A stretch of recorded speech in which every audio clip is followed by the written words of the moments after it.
One of the main reasons why we suffer as a species is we believe we are permanent without realizing that our body-mind matrix, in fact, is a rental. Now, this is an interesting way to think about ourselves and something that a lot of the great spiritual traditions have spoken about for thousands of years. Now, to speak about this, we have to look at the Buddhist concept of anicca, right?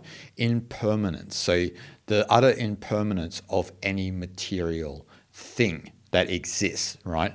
And so coupled with this idea of impermanence, we have to think also about renunciation. Now, when I talk about renunciation, I'm talking about the Sanskrit vairagya. Now, vairagya means a dispassion towards the world, a non-reactiveness towards the world.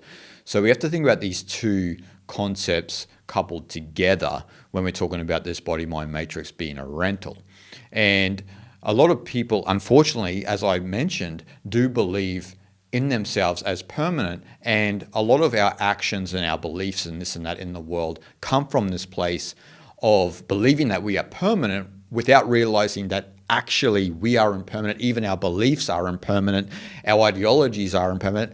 Everything is impermanent that is manifest, right? And so this is the problem and the fundamental hypnosis that most people fall under because they don't realize that everything itself is impermanent. Imagine where the world would be if we understood anicca and we based all of our actions, all of our philosophy of life based on this idea that everything is impermanent, and we would stop behaving in a certain way where we think that we are permanent and lasting, which is kind of childish to think in that way, and it is strange that most of us as adults think in that way, right? And so when we think about anicca and vairagya, right, we have to think about a Sankhya and yogic concept, which is Prakriti, right? So Prakriti is all of the energy and matter of the entire universe. It is the manifest world. So all of the energy, matter, mind, anything you can conceive of that is an object or something that you can perceive, or even something that is even on a subatomic level, is all Prakriti, right?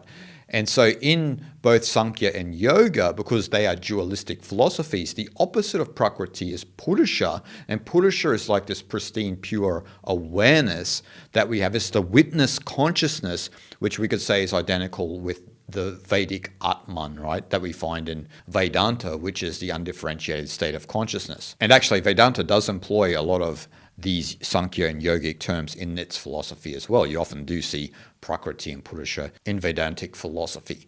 So you see a lot of the metaphysics of, say, Sankhya, which a lot of the other Hindu traditions actually employ. But nevertheless, when we talk about our body as a rental and this manifest world, we have to think about Prakriti, right? So Prakriti is the manifest world. It is that layer of reality that is subject to anicca, to impermanence, right? And so our body-mind matrix is itself Prakriti. It's an aspect of Prakriti itself. And so from a Sankhya and yogic perspective, all that's happening in the world is the Prakriti world, the world of manifestation, and the world of Purusha, right? The pristine, unmanifest, pure awareness that witnesses the manifest world. And so when we talk about renunciation, what are we speaking about when we mention vairagya, when we mention this non-reactiveness or this renunciation or dispassion towards the world? What are we speaking about? Well, the deeper teachings of the sages and the yogis throughout history, the hermits in the mountains, is that we aren't just renouncing our ideas and our philosophy, even our body. We're renouncing Prakriti itself, right? So we're renouncing the Prakriti world and we're abiding in pure awareness. This is the higher teaching. You're not just renouncing this rental of the body-mind matrix. You're renouncing the rental of Prakriti itself. Because you got to remember, at the end of the universe, all of this manifest world goes back into its original source. And if we're going to stick to the Sankhyan and yogic philosophy, it goes back into what is called Mula Prakriti. So Mula Prakriti is the root of Prakriti, right? But it is not manifest. It is just that seed of existence where the gunas, the qualities of reality, sattva, rajas, and tamas, exist in Mula Prakriti, and then those three gunas become Prakriti. Everything in Prakriti is infused with the gunas. And so that means that you have a sattvic guna, which that quality is around purity and calm and peace. Then you have rajasas, which is more based on activity, passion, busyness, etc., anxiety, if you will. And then you have tamas, which is laziness, inert, and basically a quality, in a sense, which is negatively inactive, right? And so you have these three gunas that are infused within Prakriti, within reality itself. But the Purusha, the witness, does not operate from the guna state. It is guna free, right? We could say it's no guna. It is without gunas, right? And so part of the spiritual journey for each and every one of us is to abide in the Purusha, or the Atman, if you will, where you are guna free and you allow Prakriti to unfold in any which way it will, because that's just the process of the gunas operating and unfolding in this manifest world. And so the higher spiritual practice for a spiritual aspirant or a yogi or a sadhu is to renounce Prakriti itself, which includes your body-mind matrix. This is a higher teaching, right? Obviously, it doesn't mean that you don't take care of your health and this and that. You actually do what is necessary to maintain good health and mental clarity, obviously, because you are much more conscious and aware of reality, but you're also not overly identified with your body or mind, because you know that it is anicca, it is impermanent. And so it's nothing to be too worried about, because this will come and go just like a wave on an ocean. No problem at all. It will come and go.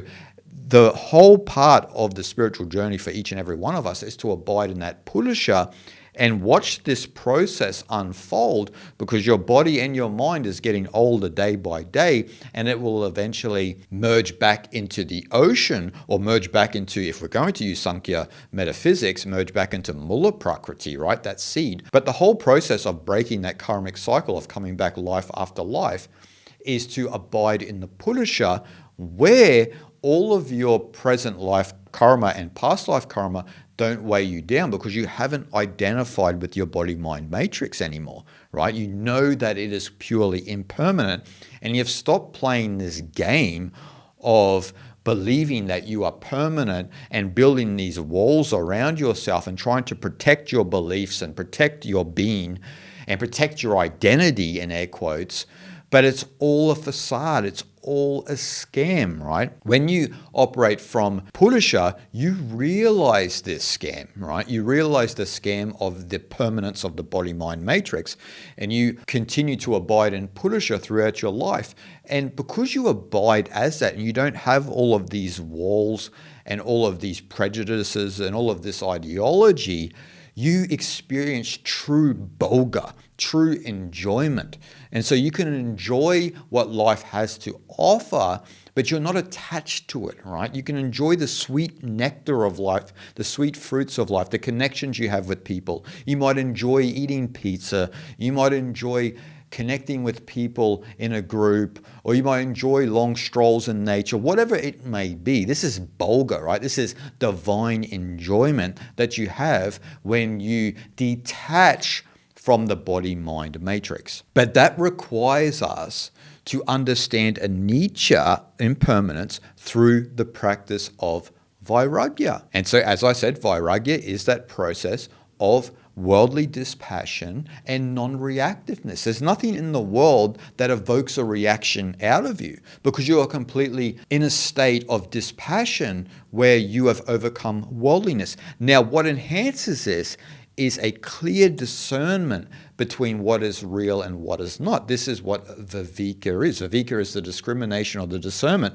between what is real and what is not. And if we're using Sankhya metaphysics and yogic concepts, then what Viveka is the discernment between Prakriti and Purusha, right?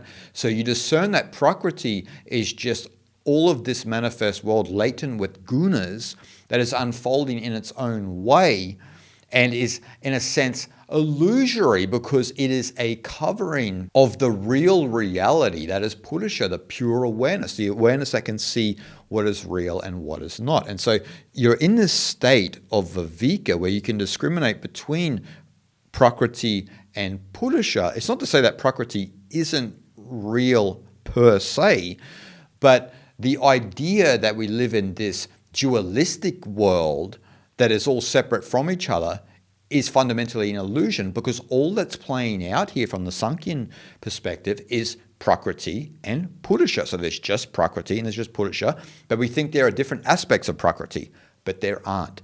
There are only different qualities of Prakriti, but they all go back to the original seed, which is Mula Prakriti, which is unmanifest. So the job for us as a spiritual aspirant is to abide in the Purusha, to watch the play unfold, to watch the Leela, the divine play of Prakriti unfold, and realize fundamentally that your body is a rental, your mind is a rental, and once you do that, you will abide with what is permanent and lasting and eternal. And that is not Prakriti, but rather it is the pure transcendental witness of everything, which you fundamentally are, which is Purusha.